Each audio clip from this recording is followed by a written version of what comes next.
Hello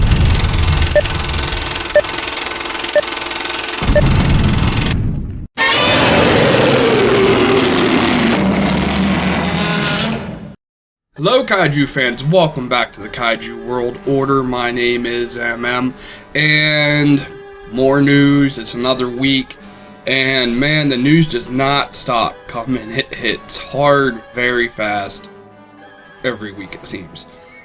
I don't think the fandom's ever had a time like this where we've had this much new material, like new stuff getting announced back to back. I was actually going to record this last night and got distracted doing some other things, and it's probably a good thing because lo and behold I go to work and then we get more stuff. So here we are.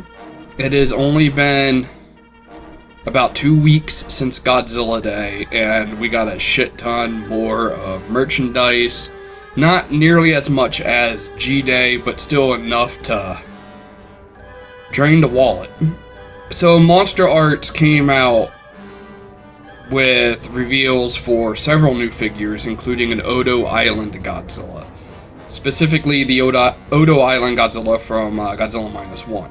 I think it looks good. It's Monster Arts. Their prototypes almost always look good. But I skipped the first -1 Godzilla they did. I haven't picked up a -1 Monster Arts figure, and at the rate we're going, I'm probably not gonna.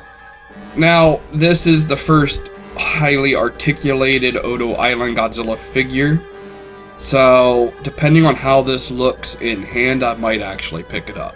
But if they drop the ball like they did on the actual -1 Godzilla release, the very first one that came out, this is going to be a very easy pass for me, and I'll just wait for a Super 7 or a Haya, or whoever wants to also do an Odo Island Godzilla. And then we also got a Godzilla 1975 reveal. This is the biggest surprise here for me. It's another Showa Godzilla, and it's one of my actual favorite Godzilla designs. I'll definitely be picking this up. Godzilla 75, of course, comes from Terra Mechagodzilla, and if the word that I have heard before that Tamashii is pairing monsters together for releases, I think this makes it obvious that we're going to be getting a Mechagodzilla 1975, and maybe even a Titanosaurus down the road, but I would definitely put money on the table for a new Mechagodzilla. I doubt they'll use the sculpt from the previous 74 one, which was undersized compared to the other Monster Arts, and had its fair share of flaws. So I'd be opening up to a new Mechagodzilla 75. I would probably pick one up, especially if it came with an alternate head. But even if not, even if we don't get a Mechagodzilla to go with this, Godzilla 75, still going to pick it up. I'm hoping I might be able to get it in the tail slide kick pose from Godzilla vs. Megalon. And then the last Monster Arts we got revealed is I call it Kaiser Godzilla, but it is Dynamite Godzilla from the very end of Godzilla Final Wars.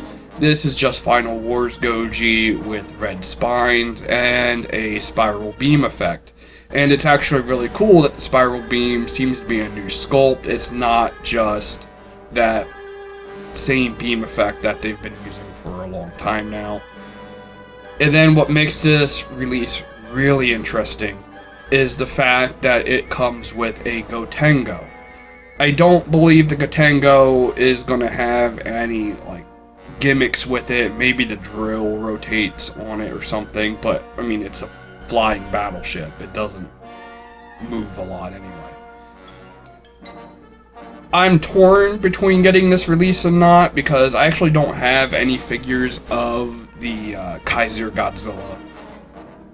But I do already have a Gotengo, the 2005 Bandai one.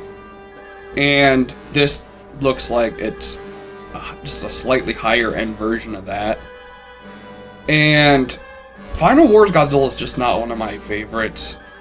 It's too thin. It's too thin for Godzilla for me. But it does look good. If you don't have a Final Wars Godzilla, or if you just really like the design, this would probably definitely be a solid release. The basic Final Wars Godzilla is a pretty solid release, at least mine is. So, assuming it's the same quality as like that one, it should be pretty solid. Additionally, we also saw the new upcoming poster versions of the Monster Arts GMK Godzilla and the 2002 Kyu Goji. These are just repaints of the previous sculpts with some new highlights based on their coloration from the posters. Looks pretty cool, but I'm going to be skipping these also. I got the basic one, I got the regular GMK. Really waiting for more of the Golden Beam GMK and a Tokyo SOS Monster Arts Goji. Then the final Monster Arts that was revealed is actually going to be a re-release of the Destroya aggregate set, along with Godzilla Jr. This is going to be some sort of battle set, so you'll actually be getting 4 different figures. I'm not sure what the final price is going to be, but I'm imagining it's going to be about $200, give or take. And I will definitely be picking this up. I already have the original Junior, so maybe I'll end up like selling that or something. But I don't have the Evolution set that was released years upon years ago, so these finally coming back is very welcome. Now, staying with Bandai, but getting away from the Monster Arts, this has not been officially revealed, it hasn't been officially shown off or announced, but we will be getting a Bandai GIGA Biollante. And the GIGA series is that same series that the Destroya that recently came out is part of. And it's pretty much just a higher end movie monster series figure that scales better. So while Biollante's figure is hilariously undersized compared to their newer Godzilla 89, this Giga Biollante will scale with this new 89 figure that we got, along with the Super X2. And so it's going to be good. I'm hoping it's going to be bigger. I doubt it's going to be as big as the very first Bandai Biollante back from the early 90s, but it should be a lot better than the current one we got a few years ago. I'm really hoping they don't just use that same sculpt and we get an all-new sculpt. And my biggest takeaway from it is I'm hoping we get more than 4 tentacles on it. I'd like to have at least 6 with 4 of the jawed tentacles and then 2 of the spear-tipped ones.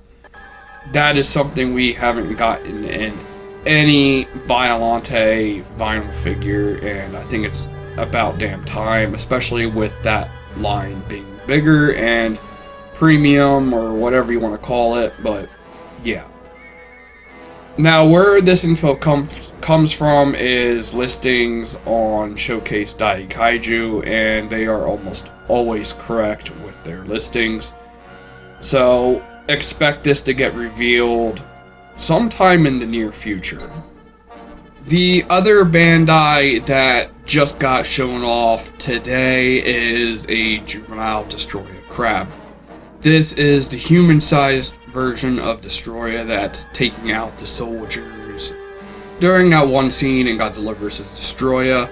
And this actually came out of left field. It wasn't given a proper announcement, it wasn't given a proper reveal, it just popped up on some screenshots. And this is actually the figure that I was referring to at the beginning of this video, where I was actually at work and saw it. So, again, thank God I didn't record this yesterday. The Destroyer looks really good. This is actually is the final figure of Destroya I can see them doing. They've now done flying, aggregate, the final one, now this. The only other Destroya form there is the microscopic form, and I would be very surprised if we get that. They are doing the same thing they did with Hedra, and just giving us all the different forms of Destroya. And as awesome as that is, I can't wait to have a whole shelf with all the different Destroya forms. Where's our flying space Godzilla, man? That's the one thing I'm really waiting for from the Heisei era, because it's so underrepresented. And while not Godzilla related, Bandai has also revealed a new figure art I think is worth mentioning here, and that is Five King. Five King is the fusion monster of Golza, Melba, Gonkyu, Reikibas, and Super COV. And originally debuted in Ultraman Ginga and has since popped up in a handful of other new generation series. I absolutely love this monster. He is among my favorites of the new gen originals, and also just one of my favorite Ultra Kaiju in general. It's the best designed Chimera Kaiju, at least in my opinion. Moving on over to X Plus. A new Godzilla 98 has been revealed after 20 some years since the very first X Plus Godzilla 98, and this thing looks awesome. I'm debating if I'm going to pick it up or not, if only because it looks like it's going to be a huge shelf hog, and I already have the old Trendmasters Ultimate Godzilla. Still, there's no comparison between an X Plus and an old 90s toy. This thing looks amazing. I can't wait to see it in color. But don't expect to see this in US stores. There is a licensing issue with Godzilla 98 in America right now, which mostly or most likely comes from the fact that Godzilla 98 is a Sony property, while the Monsterverse going on right now is a Monsterverse. The Monsterverse is a Warner Brothers property, so those two licenses kind of clash. I imagine there's something in the fine print that's preventing anybody from actually doing the Godzilla 98 in America, at least right now. I would suspect that this will go away once the Monsterverse is ended, but I highly doubt that. So if you're gonna pick this up, you're gonna be having to import it directly from Japan. And Haya has also fully revealed their Burning Godzilla. This is something else that it looks great. I would love to get it, but I already have so many Burning Godzillas already that it doesn't do anything for me. I'm not excited for it in the least, and not because I think it's a bad figure, just because I have so many Burnings already. If you don't have a Burning Godzilla, this would be a great alternate to the more expensive monster arts.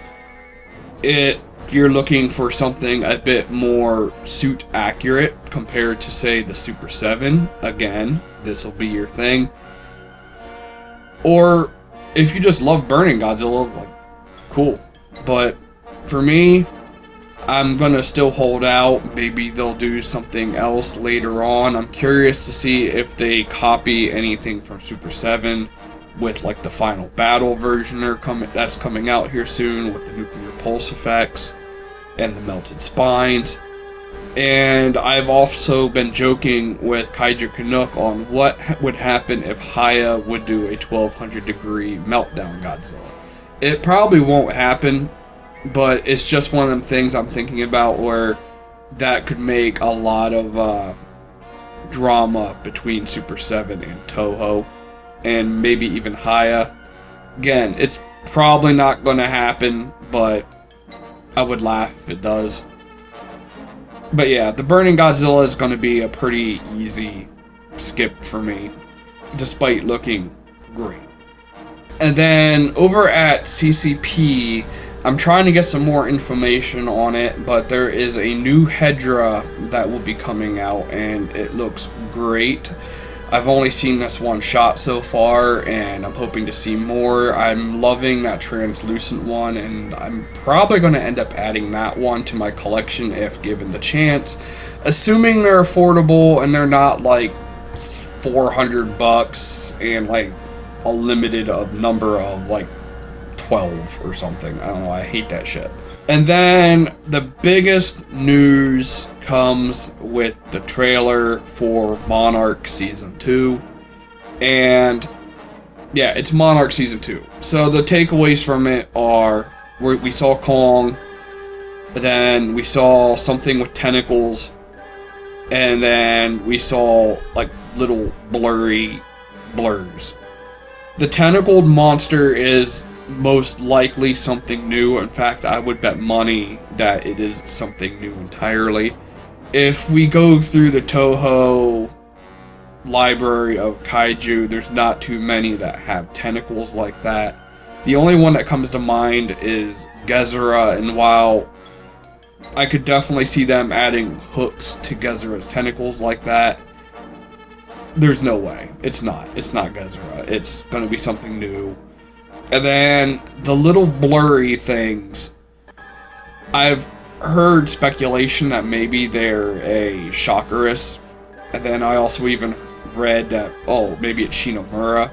It's most likely neither one of those. It just looks like some sort of bug-like sand monster thing. I doubt it's going to have a big role either. They're probably just going to pop up sort of like how the, I don't know what their names were from the first season, but the bug things that were in Russia. They're most likely going to be something like that in the series where they have one or two scenes and that's about it. I'm curious if the tentacled monster, though, is going to be the series' big bad in the way that the Ion Dragon was. And what I also think is very interesting with that trailer is that while we hear Godzilla's roar at the end of it, there's no sign of him. Unlike the first season, which was like all about Godzilla, it seems like this season might be more leaning into Skull Island and King Kong, which also goes with how the first season ended. Either way, I'm very excited for this. I can't wait.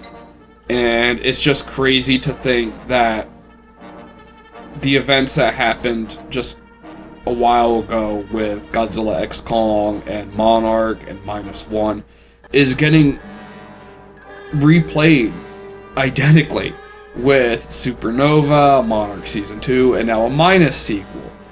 It is an incredible time to be a Godzilla fan, and I am in heaven almost every goddamn day here. And yeah, so the hype train is officially going, and I'll try and keep posted on it and keep my thoughts going.